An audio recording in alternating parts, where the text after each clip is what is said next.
going on, everybody? I'm Two-Tone the Artist. And I'm Mr. Peach. Welcome back to the Hills Are Silent podcast, where we chop it up about the games of yesterday, today, and tomorrow. It's been a long week, about to dig deep, give y'all the energy that I got in the reserve tank.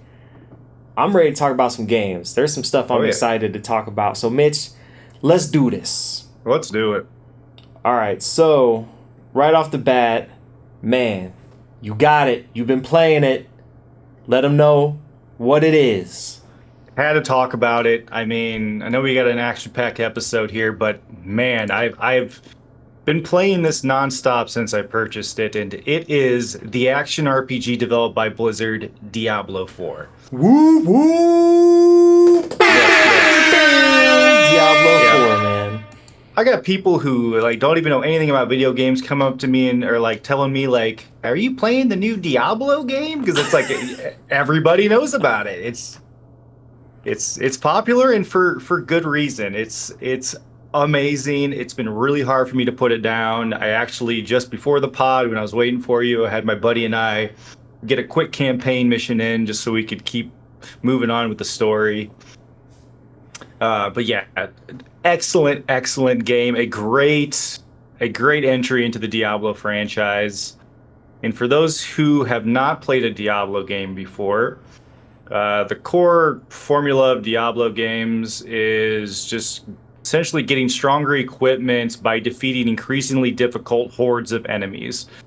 So a lot of times there's all these different enemies coming at you. It's almost like hordes Left 4 Dead style, but in third person, where they're all coming at you and you're using all your spells at your arsenal to take them out and then upgrade your equipment, because they all drop money, items, potions, and whatnot to keep you going.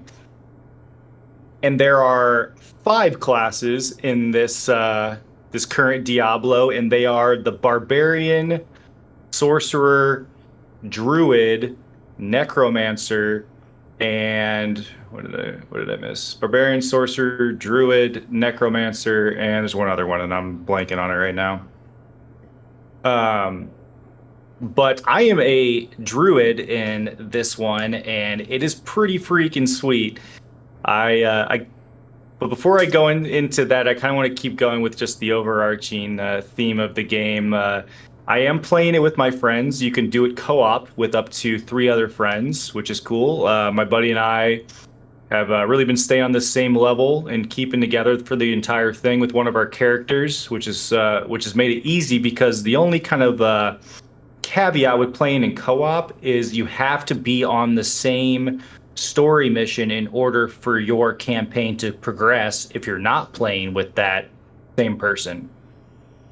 So even if you're off by one part of a story mission and you go and play ahead of your friend, that progress isn't going to save over for the other person. So that person will have to go back and do it all on their own. So that's kind of weird. Go ahead. Look like you have a question. I just said, dang. No. Yeah, that part's a little weird. So my buddy and I have we said, okay, whenever we're online, playing this game, when we're doing story missions, we're going to play the story missions together. Thankfully, there are other things like side missions and a lot of other content that you can do aside from the main story.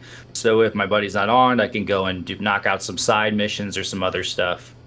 As far as the story, because the story is actually really cool. The opening cutscene of the game just draws you in immediately. It's super cool. Don't want to spoil it for people that haven't played it. It's just one that you just got to go in blind and watch that opening trailer. Very cool. Or the opening cinematic for the game. So it takes place 50 years after the events of Diablo 3, Reaper of Souls. And the overarching story is cultists have summoned the main antagonist, which is a demon named Lilith, and she is intimidating as heck. She's on the cover of the game, and a super really well designed antagonist. All the cutscenes with her are super creepy and edgy, and just, man, she is a really intimidating presence. And then the character that I am, or whoever is playing, is called the Wanderer, and you're led on a chase to find her and take her out. and along the way you run into a lot of other demons and whatnot that you're having to take out as well. So really, really cool. As I said, I am a druid, and as a druid, I get to turn into a bear form and just start mauling all these waves of enemies that are coming at me, and I can do like little ground pounds like I'm Donkey Kong, and just smacking people all over the place. I think what it makes me addicted to the game is upgrading the gear aspect. I'm a big person with RPGs where I like when a thing of gear drops and it's like a rare or a legendary, and it's like, oh, that's a huge upgrade for my guy. I get super excited about that. So the fact that every enemy drops something is a real big draw for me personally. So I got a legendary item right before I got on to record the pods. I got pretty excited about that. Got some legendary boots for my guy, and there's a ton of like customization as far as the look of your characters as well. My guy's just this beefy druid guy that can transform into bear form, but I also have other ways I could, if I want to reslot my skills, I can turn into a wolf. I can have like ravens follow me and attack people.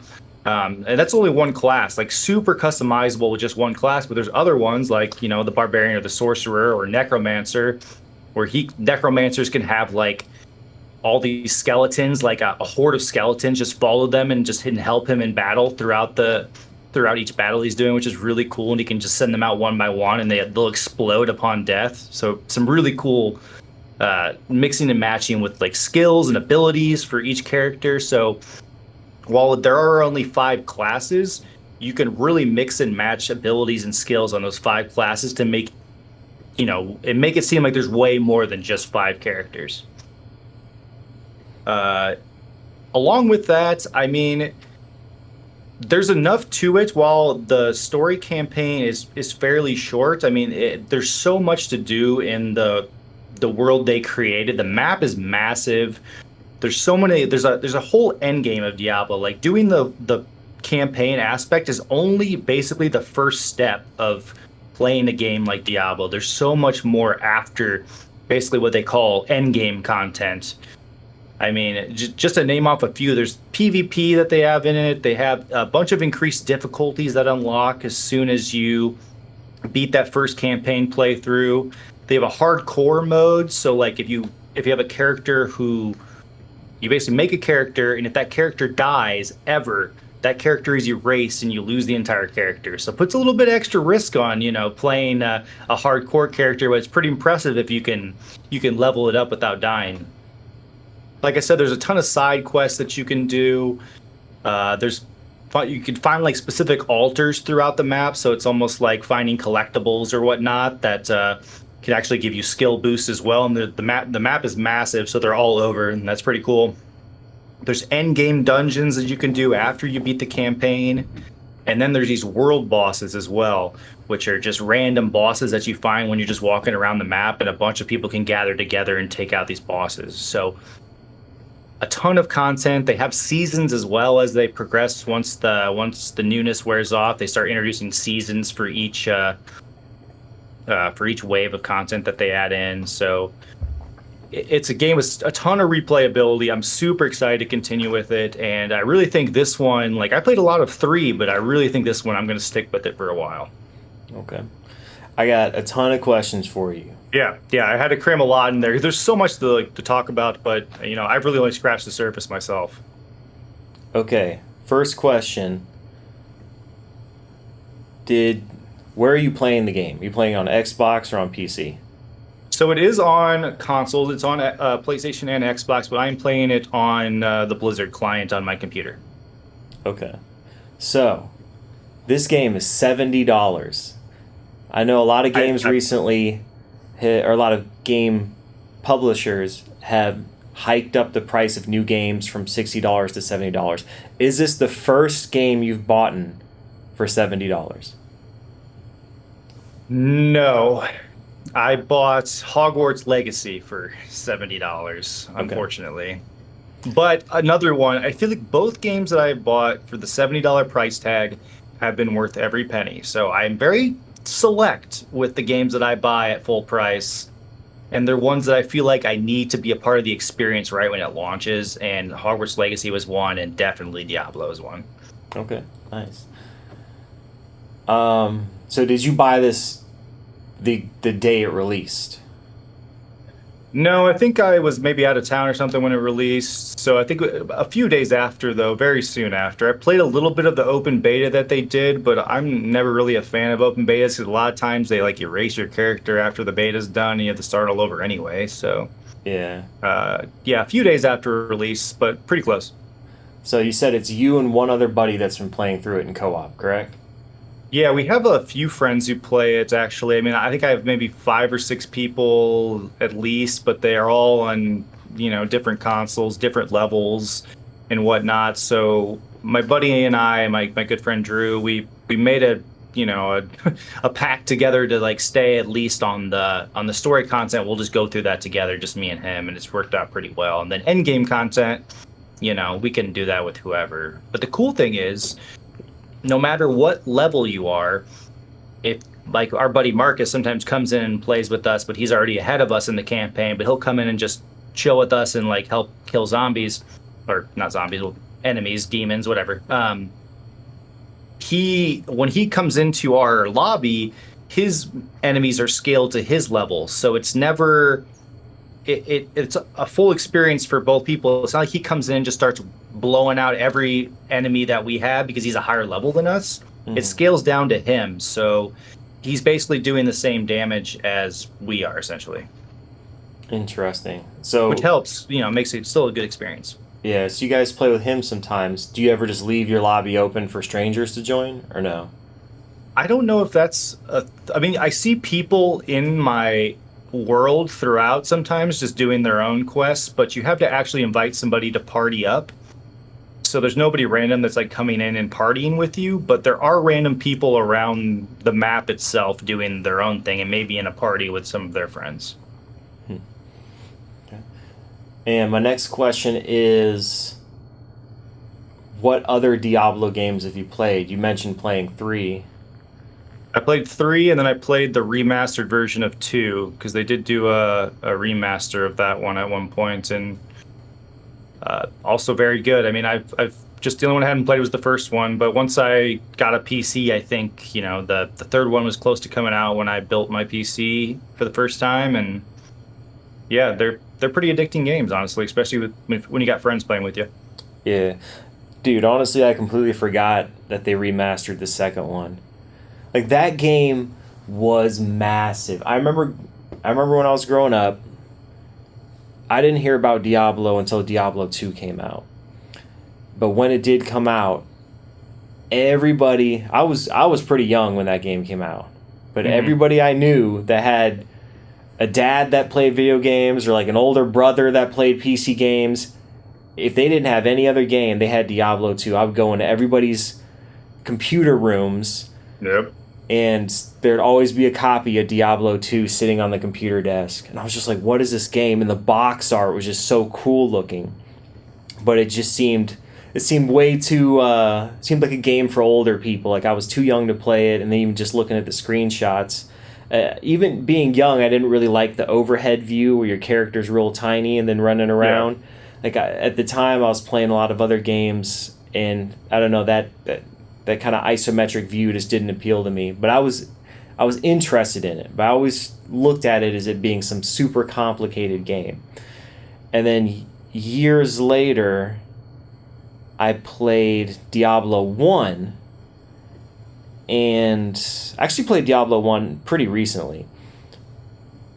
And it's definitely old school, man. So I wonder, how does that hold up? Not that well. I mean, it's still a good game, and I can see the appeal, and especially with my mind, I'm able to remember the landscape of games back when Diablo 1 and Diablo 2 came out. And I can take myself back to that time and be like, yeah, if this game came out during that time, it was something special. But in today's world, it hasn't aged all that well. And I've always been told that Diablo 2 was a much more improved upon game. And I never played the second one. And I did play the third one, Reaper of Souls, Hmm. I think I started that maybe last year or the year before, and I was just playing through it solo, and it was so much fun. And I don't know how different it is from Diablo 4, but same thing. Like you're just going around wiping out enemies. You almost start out naked. Like your character basically has Yeah. like a loincloth and that's it, and then very basic weapons. And then as the game progresses, you just keep packing on more and more epic armor and bigger epic weapons. And after 10 hours into the game, you're like this force to be reckoned with so many different crazy attacks and stuff. And it does get addicting, just constantly upgrading your stuff.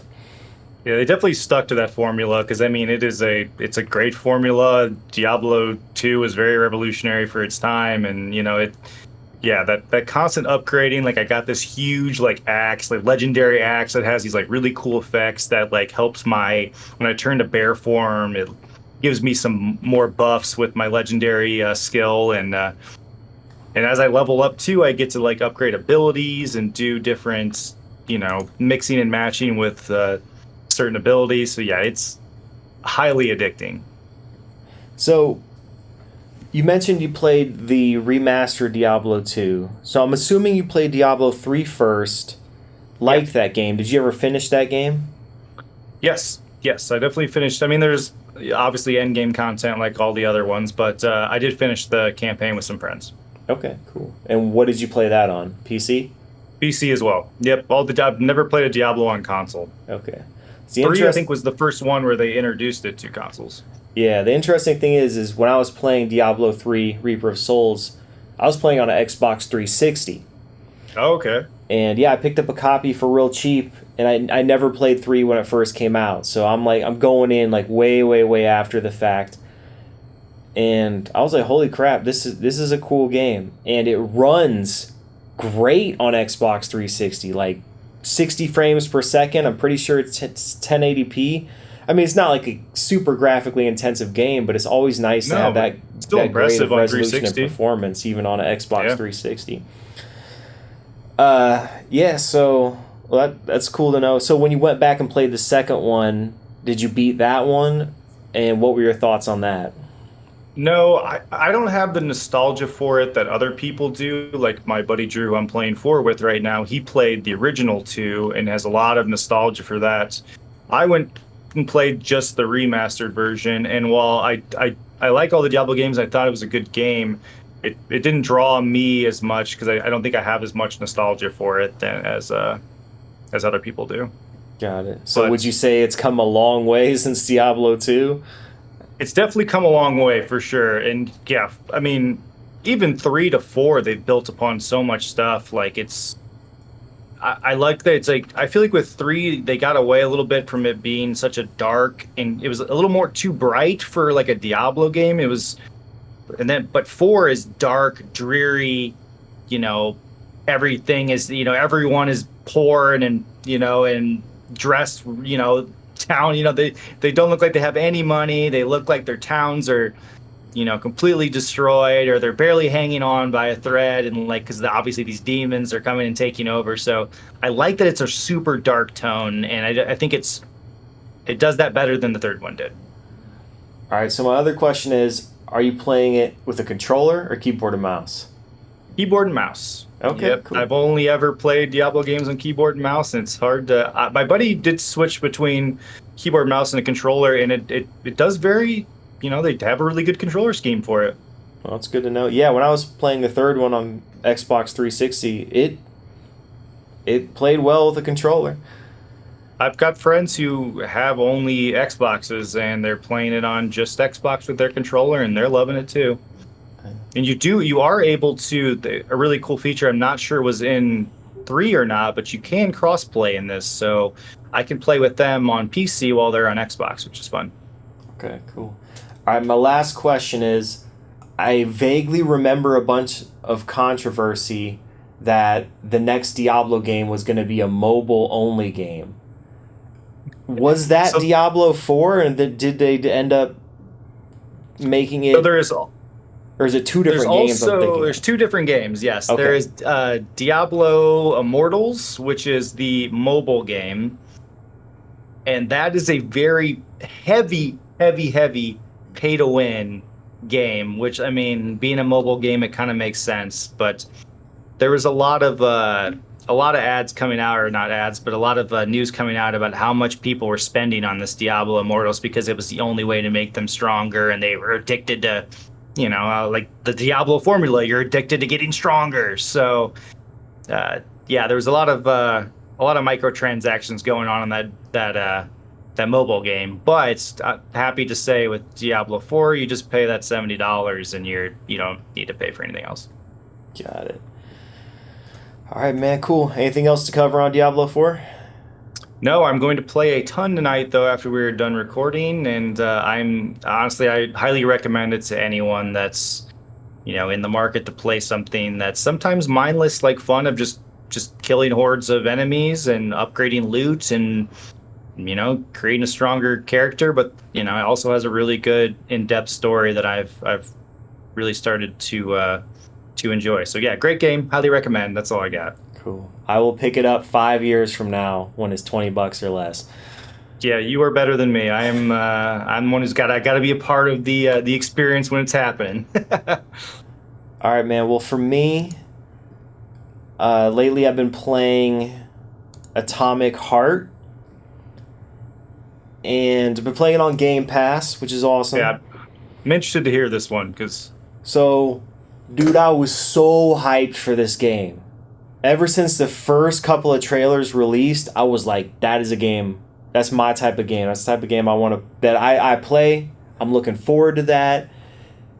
It never had a solid release date, and just like years were going by. I almost want to say the first time I saw a trailer for this was like in 2015. I could be wrong. But for some reason, I feel like it's been that long since they announced the game. the way it goes with game releases and how early they have been teasing things, especially during that time, I don't doubt that 2015 would be the first teaser trailer. I'm actually kind of curious. Atomic. I'll see if I can find when the first reveal was. Okay, it looks like the announcement trailer was in 2017. That's still quite a few years ago. Yeah, I mean, it still took 5 years from the announcement for it to come out. And I saw that announcement trailer when it first released. So I've been hyped for this game for like 5 years. So I saw it was on Game Pass. I was super stoked about that. I installed it. I started it up. I had heard that it's like BioShock or heavily influenced by BioShock. Right. And which is cool because I loved that game. And the setting just looked awesome, like a alternate history Soviet Russia. And right when the game jumps off, it's like, holy crap. The first opening scene is absolutely beautiful. The graphics are amazing. The game runs buttery smooth on my computer with all the graphics maxed in 4K. I mean, I'm getting well over 60 frames per second. So the performance is phenomenal. And it just sets up the story so well. It sets up the the mood so well. And it just has this huge sense of scale. And then they give you a weapon.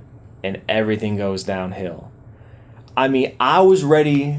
If I really like a game, I got to own a physical copy of it.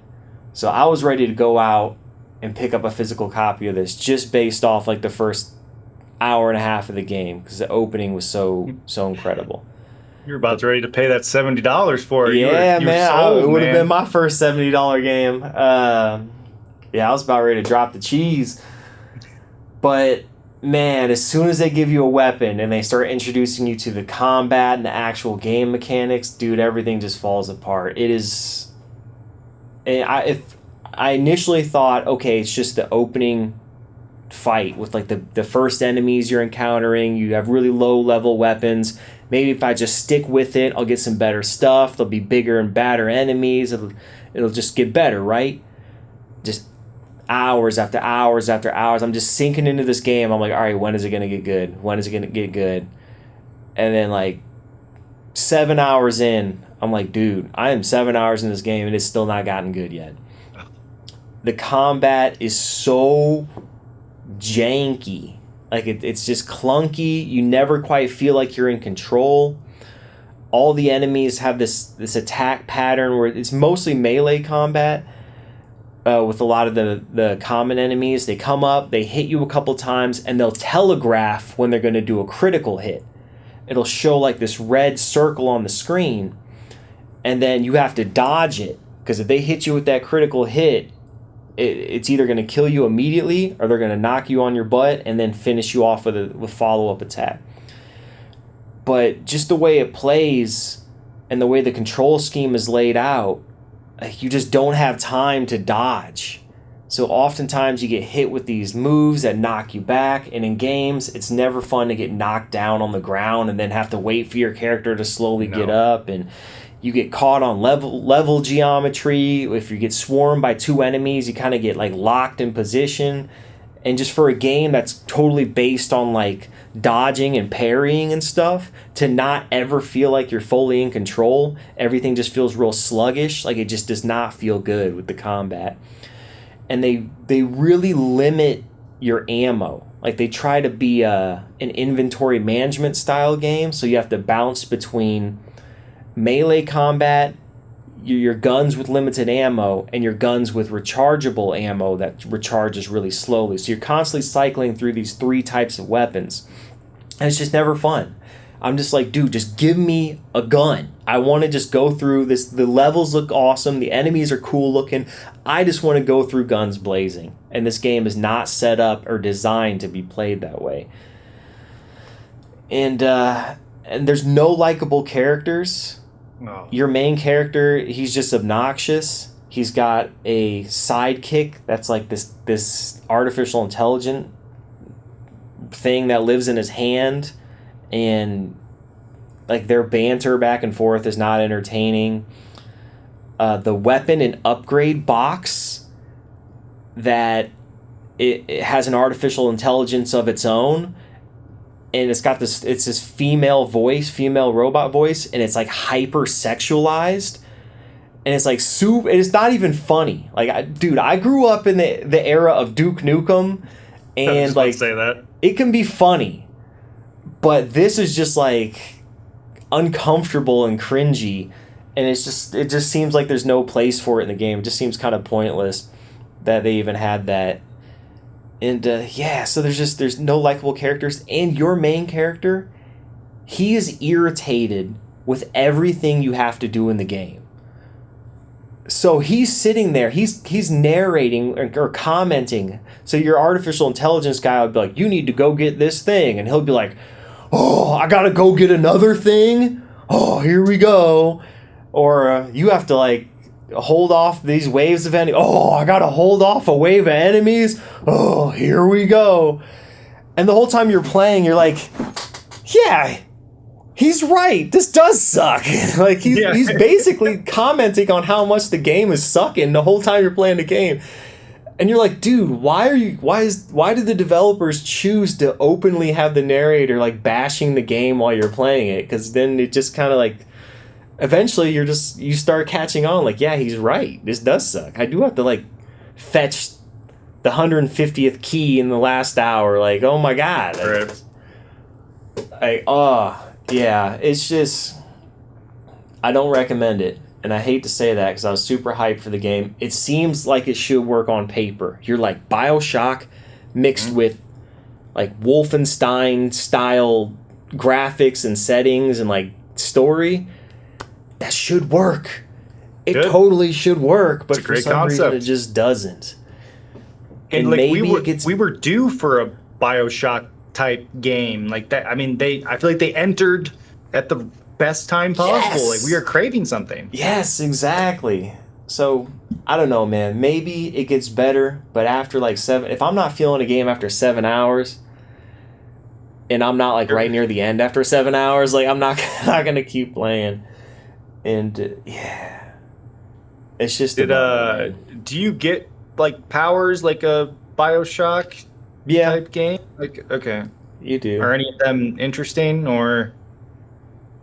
Kind of. I mean, it's like your basic stuff like electricity, freeze, fire. and like a shield and stuff. It's nothing we haven't seen before. I say that's not even as creative as BioShock, because BioShock had some really creative tonics that you could get.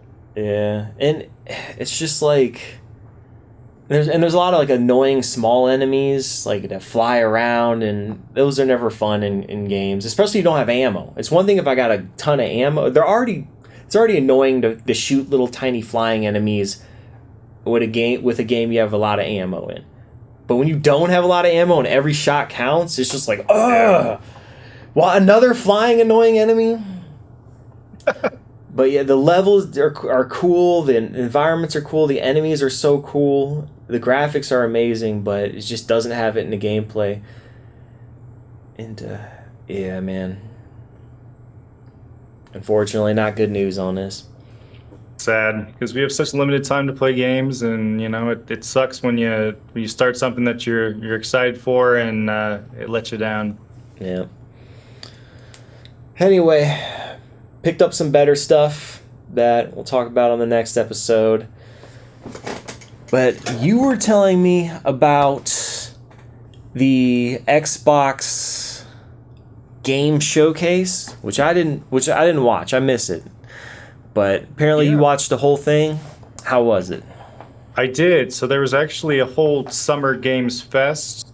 Jeff Keighley does his own separate thing, which isn't console related or isn't, it's just it's video games as a whole.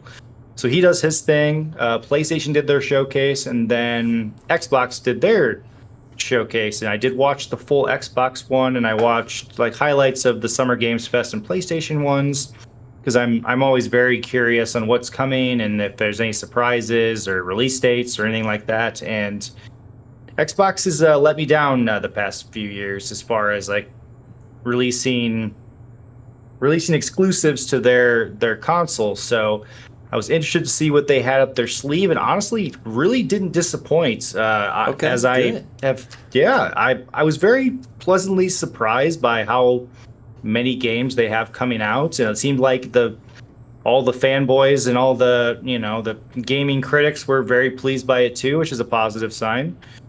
But as a loyal Game Pass subscriber, I am super excited that a lot of what they announced is coming to Game Pass, not only like in the future, but the day it comes out, day one, coming to Game Pass. So like during the showcase, I love what they did. They just kept showing trailers, and they didn't have anybody talking in between, because that's the best way to do it. But every time like they'd show a new trailer, it'd be like world release, and then it just goes. Then it shows like another thing. It says day one Game Pass, and then like everybody's like yes, like like you get excited for that. So I think you're gonna pull up a thing showing the games that are coming, and honestly, like a really good conference. Some surprises that we're actually gonna go through here, and then some stuff I knew was coming, but got to see a little more gameplay, and really excited for some other stuff. Yeah, so they released 2 promotional images outlining all the games they covered in the showcase, as well as all of those games that are going to be day one with Game Pass. Yeah.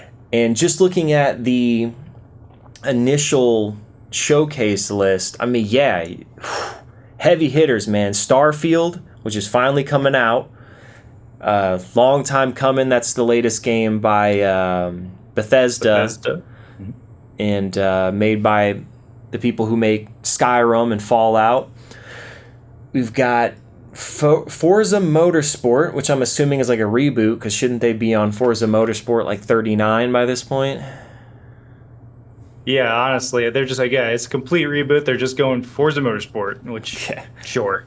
Then I see Senua's Saga, or however you pronounce that, Hellblade Senua. 2, which I'm super excited about. I like the first Hellblade. The Fable reboot, another expansion for the Elder Scrolls Online. We've got, let's see here, Star Wars Outlaws. No idea what that is, but usually the Star Wars games are pretty good. Cyberpunk 2077, Phantom Liberty. It's supposed to be a massive expansion to that game. And Payday Idris 3. Elba is on it. Wait, what did you say, Mitch? Idris Elba is one of the characters in that Okay, expansion, which is cool. pretty cool. Payday 3, which, man, that's the one I'm probably most excited about on this list. And we have Microsoft Flight Simulator 2024, a Dune expansion for Flight Simulator, which is interesting. I think you told me that that's just bringing the vehicles from the Dune universe to Flight Simulator.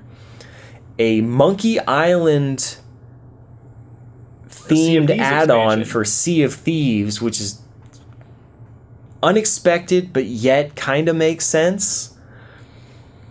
Yeah, I was telling you off the pod that they partnered with Pirates of the Caribbean before this, so yeah, another franchise that they're partnering with, and yeah, now that I see it, it makes a lot of sense, but didn't think of it at the time. Yeah. In Fallout 76 Atlantic City, which this one totally baffles me. Like, I know Fallout 76 had a really rocky launch, and just like No Man's Sky, post-launch they got it into a much better state. But that game came out years ago, and I just don't, in my mind, I don't think that there would be a big enough player base to be coming out with another expansion for it. But I could be mistaken. Maybe a lot of people are playing Fallout 76. Yeah, I mean, it is a Fallout MMO RPG, you know, it people love those massively multiplayer online games that they can play, whether it's the World of Warcrafts or the Worlds. It must be enough to keep pumping content. Yeah. And then we've got Persona 3, basically like the remaster of that game. And another Persona game, Persona Tactica, which is a tactics style Persona game. We've got... It combines two of my favorite things, though, tactics games and Persona. So that is me to a T. Yeah, that's all you, man. It's definitely up your alley.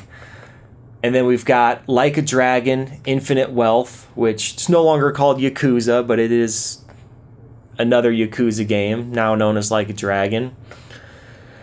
And then a few other ones I haven't heard of. Now, shifting over from that list, out of all those games, there are a ton of those, and a bunch that I didn't mention. There's a lot of new IPs that I'm not familiar with. A lot of them are coming to Game Pass. Starfield. That's crazy to me to think that this new game from Bethesda that's going to be huge and epic in scale is going to be a day one on Game Pass. And that's absolutely awesome.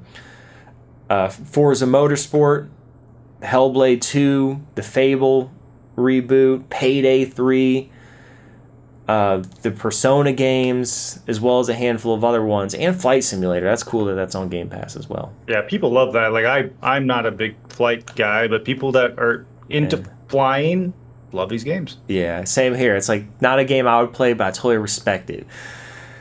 But yeah, dude, this is wow.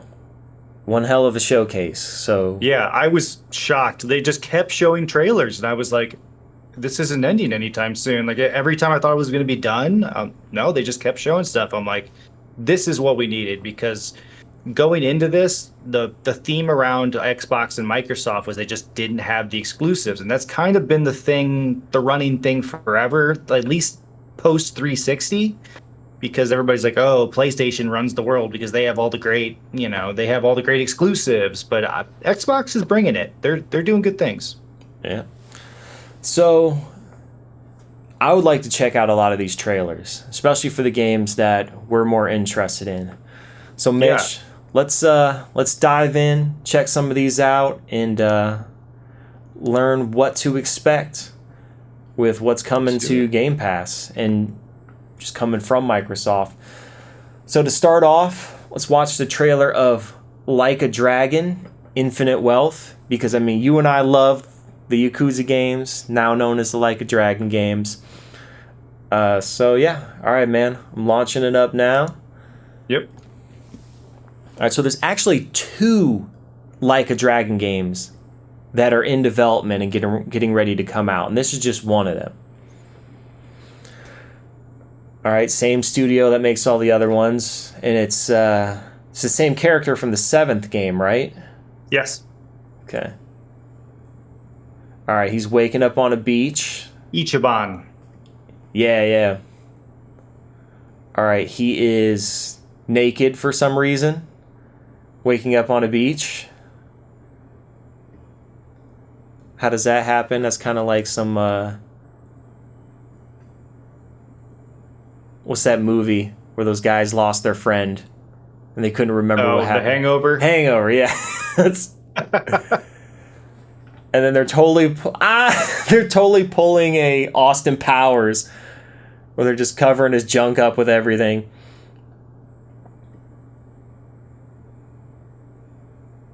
And you could tell by these he's not in Japan. He's in, from what I believe, is Hawaii in the United States. Okay. So they're I definitely don't know doing if that was confirmed or not, though. I mean, that's a good point. I didn't pick up on that until you pointed that out now. It does look like Hawaii. Of course, man. The old ladies staring at him. What the heck? Oh, he's just now realizing he's naked? I must say, I would realize that immediately, I feel like. Yeah, he didn't feel the breeze. That's the whole trailer? Him just waking up naked on the beach and then being embarrassed? No gameplay. Coming early 2024 to Xbox and PC. So it's not even coming to PlayStation at all? I think they cleared up that it is going to come to PlayStation, but I'm not certain on that one. So okay. Because I know some of those Persona games are coming to Game Pass, but they're also going to PlayStation. Okay. Do you think maybe Microsoft... I think they purposely leave it out of their showcase to be like, we're not going to tell you if it's coming there or not. Okay. Okay, now this is the funny thing. The very next Yakuza trailer is posted by Sony. So Sony is clearly getting Like a Dragon Gaiden, which is the other one that's releasing. Yeah, this was part of their... So they gave one to Xbox for their showcase and one to PlayStation for their showcase. Okay, well, yeah, which makes me wonder if maybe each one is a console exclusive. I don't know. It very well could be. I did not get confirmation on that one. All right, man, I'm launching up this Like a Dragon. This is a game, but there might be a little gameplay in this. I'm not sure. I can't remember. I hope so, man. I always prefer the trailers to have some gameplay.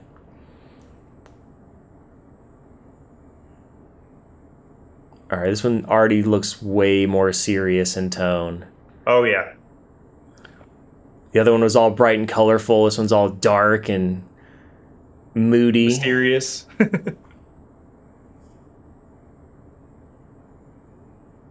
For those just listening, you will be Kiryu in this one. Okay. Yeah, series mainstay. Yep. I'm hoping we at least see some action in this one. Yeah, that other trailer was weird, man. I expected him to start fighting or something. Okay, here we go. Yeah, we do get some actual gameplay footage. All right, yeah, man. It's your typical Yakuza action, fighting action. He's got some like almost like Spider-Man-esque powers, though. It's kind of cool looking.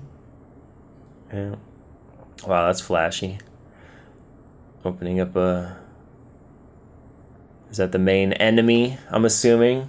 That dramatic reveal. I have no name. Like a Dragon Gaiden, the man who erased his name. Okay. It's a very long title. Yeah. All right, didn't say anything about being on Xbox. So yeah, maybe they did each get their own Yakuza game. I hope it's not the case, though, because you know that we're never going to be able to play that PlayStation 1 until a year later at the very least, because it'll never... It won't. There'll be a PC port eventually, but it'll take some time. Yeah. All right, so next one up is Alan Wake 2. Let's take a look at that one. All right, now Alan Wake... I played Alan Wake all the way back in, I think, like 2009, 2010. I don't know. Whenever it first came out, I played it all the way through on Xbox 360. And I really like the story. I like how they made it like a TV show where each chapter was treated as like an episode. Mm-hmm. And they would actually do like previously on Alan Wake. Even though you just played that chapter, they're like giving you a Right. recap, and then they start the next chapter. It was a good game. The gameplay was just okay. It was very run-of-the-mill, kind of forgettable, but you really played it for the story. Yeah, I was going in hoping it was more of a horror game, but it was really more of a mystery game Yeah. than like horror. But this one seems like it has darker elements and more horror than the previous installment. Now, did you ever play the expansion to the first game? It was like Alan Wake American Nightmares or something? Yeah, I did not play that one, but I've heard some good things about that, I think. Yeah. I've always been meaning to go back and play that expansion. Same. Whoa, all right. Enemy bursted through the wall. Yeah, I'm definitely getting Resident Evil vibes. Good lighting. Shadows are creepy. Yeah. Man, she has shot this guy like 20 times. A ton. Finally took him down with a headshot. So, and this is made by Remedy Entertainment, or Remedy Games, or whatever they go by. And Makers most recently of Control. yeah. Which the games usually play well. I wasn't huge into Control. I don't know why. I just couldn't get into it. But the combat was definitely fluid in it. I haven't gone back to it since I purchased that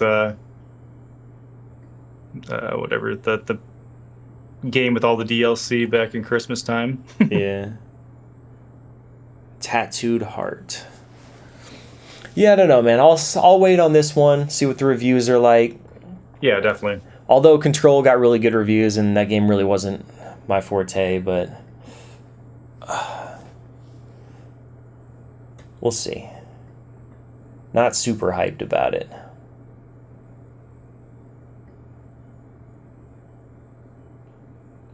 I think.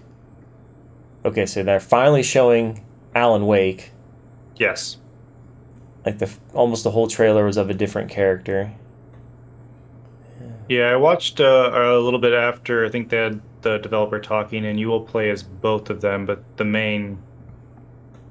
woman cop is the one you'll play majority of the game, I think. Okay, so that's coming out October 17th. All right, next up is Fable. This is a short 1-minute trailer. Yeah, no Checking gameplay it out here. now. I've never played the Fable games. I remember there was huge hype around the very first Fable game when it came out on the original Xbox. And then, I mean, it spawned a whole bunch of sequels, so apparently a lot of people played it. Yeah, I beat 2, but that was the only one I played. Okay. And what was your thoughts on that? Very good game, actually. Very silly and silly humor undertones, but it also played really well as far as like a third-person action adventure. Yeah. See, the first Fable announcement trailer was like almost no like actual information about the game. Oh, this is the announcement trailer. Maybe I pulled up the wrong one. This isn't the one from the showcase. Oh, It is not. No. All right. Fable Showcase 2023. Still a short trailer though. Fable official trailer. Here we go. This is the one I meant to watch. All right, yeah, that first announcement trailer gave like no info on the game. This isn't going to give you much either, though. Really? Is there any gameplay in this one? No gameplay, no. Okay. All right. Guy named Dave sitting down and talking. In-game footage. Apparently In-game footage of a cutscene. Popular comedian. I don't know him though. Oh, he looked kind of familiar. All right.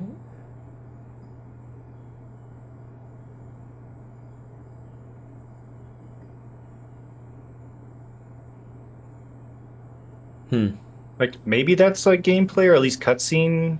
Yeah, it's always funny when they say in-game footage and they're not showing gameplay. So it's like in-game footage of what? Like just a cutscene?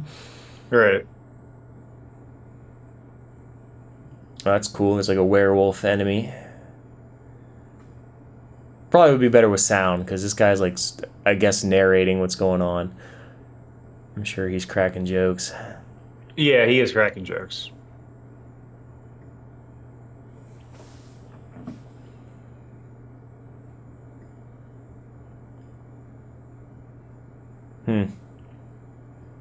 Oh, what the heck? He's giant and she's all tiny. Yep.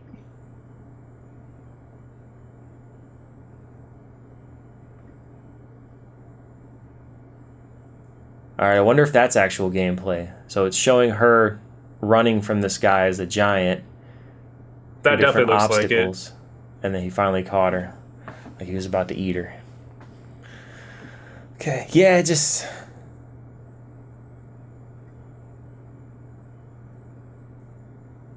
doesn't really tell you much. Doesn't give us enough. Yeah, it doesn't give me any information on what type of game it is. Alright, man, Payday 3. The one you're excited about. Yep. I actually already watched this trailer. I already know this is going to be awesome. And it's day one Game Pass. Yeah, that one I was really surprised by because they don't have any sort of relationship with them prior to this, so that's interesting. See, this is what I like. This trailer is like almost all actual gameplay. They are confident enough in what their game is as a game that they're like, we're just going to show straight up how the game plays. Where a lot of these other trailers have been just story cinematics or stuff like that. Yeah. Although the Alan Wake 2 trailer did have some in-game footage. But I mean, look at this. It's just like cut from shot to shot of pure action. Yeah, it literally says in the fine print beta footage. Like it is straight up gameplay.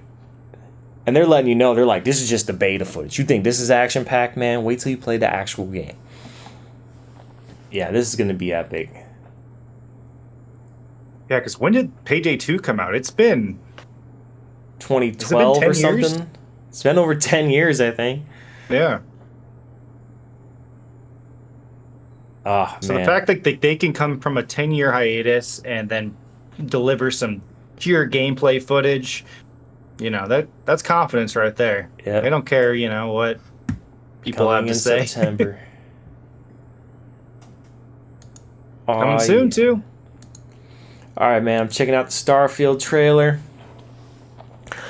And Starfield, I'm already hyped for this. Like, I love Skyrim. I love Fallout. I know this is going to be good. No doubt about it. It's going to be huge. It's going to be expansive. It's going to be full of bugs, but I'm cool with that. I will always Bethesda overlook games. that for Bethesda. They said they've been working on this for like 25 years. Like, What? or something like that. Like, so they've been like developing the idea, maybe. I don't know. Okay, yeah. Yeah, this will be good. We got 25 years. I'm trying to think what they... There'll be way too much game that I have time to dive into, which is the only sad part. Yeah. Yeah, I had a buddy that... I never finished Skyrim, but I had a buddy that cranked through that game. He was my roommate at the time, and he saw I had a copy of Skyrim. He's like, is this game any good? I was like, yeah, dude, play that. Absolutely. So he sat They've down only and started... released Skyrim like 4,000 times on different consoles, mobile devices, you name it, just because it's, you know, one of the best games of all time. Yeah. And he sat down and he played it for like a month straight. Every night I'd come home from work, he was playing it. Yeah. And he would just, like 4 hours a day, if not more, just zoned in on that game. And he cranked through it. I was like, whoa, man. It does Yeah. say the game's lead character artist claims that Starfield is the culmination of 25 years of work, but this may be an exaggeration. Okay. Still pretty impressive, though. Yeah. Oh, look, they're actually showing some gameplay. I mean, yeah, it looks like Skyrim in space. What more is there to say? Oh man, you getting spaceships and a ship battle. I really wonder how this is going to stack up to something like No Man's Sky. Like, is this going to be the more epic, more action packed version of there is that like a space full-fledged- exploration? There's a full-fledged story in it, which is something No Man's Sky doesn't have or didn't have, and I don't think really still has. Yeah, that's Yeah, going to really be excited though. September 6th, 2023. It's finally here. Yeah, basically a birthday present to me. All right, man. We got 2 trailers left to check out. This one is I didn't even see the title of it. It's Nitsugami Path of the Goddess. Nitsugami Path of the Goddess. Okay.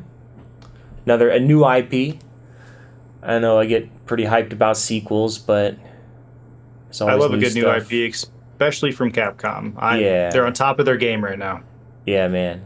Capcom is at the top of their game. This looks weird and creepy, very colorful, but yet spooky at the same time.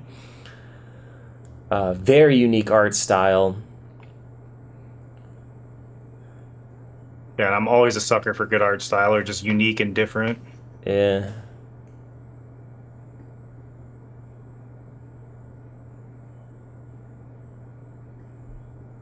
Alright. Funky looking samurai with the sword. A lot of samurai games recently. It has become a thing. Yeah. Man. I am loving art style on this though. Yeah, just really, really different. I love the creepiness of it too. Wonder if it's gonna play like a Bayonetta or something like that. Maybe. Kind of reminds me. You remember that old Capcom game Onimusha? Yeah. Kind of reminds me of that. Man, yeah, these That's funny you enemies are mentioned just that. freaky looking. When I was listening to this conference, I was listening behind one of these popular video game outlets. They were talking over it, and somebody mentioned that game, thinking it was a remake of that game. Yeah, and that's the first thing I thought. I was like, if you were to show me this trailer without telling me the name of it, I'd be like, dude, are they finally making a new Onimusha game? Yeah. Path of the Goddess. Yeah, this looks cool. Yeah, I'm very intrigued. I think out of all the new IPs that they've showed off, this is the one I'm most excited about. All right, and last but not least, they announced another Xbox console, and it's basically a variation of the Xbox Series S. So I think the only difference being that now it has a 1 terabyte hard drive instead of a 500 gigabyte hard drive like it had before, and now it's painted black instead of white. But I think other than that, there's nothing new about this. No, and I mean, it's an all digital console. You cannot put discs in this one, so it makes sense to have a version with more hard drive space. Yeah. Otherwise, you're constantly having to delete games and install new stuff. But I think at that point, I'd upgrade to the Series X version, which has a disk drive and it's a most powerful console.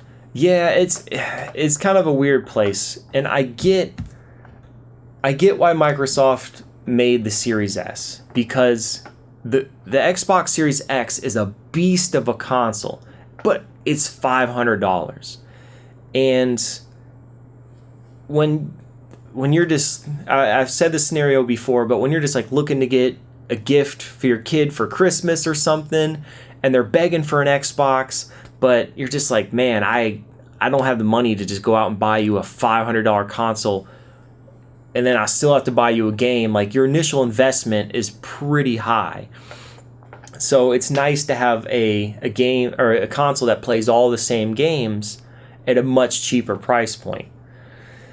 And right now you can get a Xbox Series S for $250, which is very reasonable. If you just want to get into an Xbox console, that is a low enough barrier of entry. And that's half the price of Xbox Series X. So that's great. That's great. You have something that costs half as much to give you a comparable experience. But this 1 terabyte one is going to retail for $350. Now with the Series S, you're sacrificing a lot. It's not as powerful. You can't play disc games. It's digital only. It is a pared down version. So I feel like if I'm getting a pared down version of something, it better be a lot cheaper. So that $250 is a good price point. But now you're selling me the exact same thing with a larger hard drive for $350. And at that point, yeah, you're right in the middle. You are $100 more than the original Series S version and only $150 cheaper than just buying a full-fledged Xbox Series X. So it is kind of weird that they're coming out with this new console that's like this middle price point at, yeah, I can't really say, I don't feel like it's worth it, but I don't know. Yeah, because I have a friend, I mean, going back to the people, like it is a good middle ground. It's half the price of the Series X, and I have a friend right now who's still running her OG Xbox to play games. But literally, she only wants to play a select few games, so I think the 500 gigabyte S would be perfect for her, because all she wants to do is play Harry Potter, and now she wants to play Starfield, which will not be on the OG Xbox Ones, but getting something like a Series S because she was complaining about the price of a full-fledged Series X, cut that in half, and I mean it's a great price for a next-gen console to play the next-gen games that are no longer going to be made for the OG Xbox One. Yeah, and it's backwards compatible with the OG Xbox One. Yes, and it's backwards compatible with 360 and whatnot, which they sell a lot of those digitally on the Microsoft Store. Yeah. But I definitely feel her pain because $500 is a lot for a console. And I get it. It's not 2004 anymore. Like consoles aren't coming out at $200 or $250 typically retail. But yeah, $500 is a hard pill to swallow for a new console. And but yeah, I think it's great the Series S exists. I know not everybody, all the hardcore gamers are against it, but man, if I was young and I was begging my parents for a new Xbox and they got me the Series S, would I be a little disappointed that I didn't get the Series X? Yeah, but at the end of the day, once I started playing games, I wouldn't even care anymore. I'd be like, dude, I can still play all the games my friends are playing. And jump right in. Yeah, and for the non-hardcore gamers, like not like us, but the people that are only playing a select few games, those S consoles are super small, super slim. You can really fit them anywhere in your apartment or wherever the heck. So they're not really like the X is pretty bulky and takes up some space, but you could really hide the S if you're not trying to, or you can fit it in very small crevices and whatnot. So I think it's a really good option for that with how small and compact it is. Yeah, I think so too. And I think I would just live with the fact it has a 500 gigabyte hard drive. I mean, if I could only have like 3 or 4 games installed at any given time, so be it, man. That's okay. That's okay. Yeah. It's not the end of the world. Yeah, that's all the highlights we wanted to go over from the Xbox showcase. And yeah, man. Any final words? No, I'm just happy with the direction where that Xbox is going in. I'm super thrilled that my Game Pass subscription that I pay for really seems to be worth it, and just continuing to show that. Yeah, I'm excited for a lot of these games, and I'm glad I'm not really going to have to pay the $70 for a lot of them. Amen. Thank you, Game Pass. All right, everybody. Thanks for tuning in. That's what we got for you this week. We will see you guys next week. You can find all our episodes on Spotify, Apple Podcasts, YouTube. Mitch, where else can we be located? Yeah, you can hit us up on our Twitter at The Hills Are Silent. Instagram is Hills Are Silent, posting our thumbnails there that Mike has done a great job putting together for us. Our TikTok is at The Hills Are Silent Podcast. I've been posting some deals there and whatnot, trying to reach the people with some good deals. And then our YouTube, again, is at The Hills Are Silent. If you have any questions, comments, game recommendations, feedback, anything at all, come to our email inbox at hillsaresilent@gmail.com. We'll catch you in the next episode.